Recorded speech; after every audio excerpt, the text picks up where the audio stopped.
Welcome back to the channel. In today's tutorial, I will show you how to add funds to your Namecheap account quickly and safely. This is useful if you want to register domains, renew services, or pay for hosting without entering your payment details every time. First, log into your Namecheap account. Once you are inside your dashboard, look toward the top right corner and click on your profile icon. Then select Dashboard if you are not already there.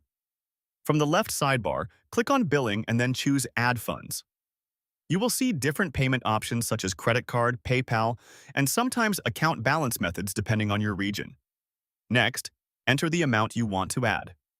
Make sure you type the amount carefully since some payment methods may have minimum limits.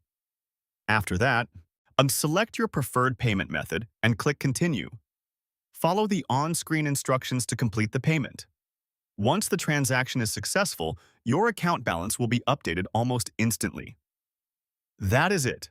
You now know how to add funds to your Namecheap account. If this video helped you, give it a like and consider subscribing for more simple tutorials like this. Let me know in the comments if you run into any issues or have questions.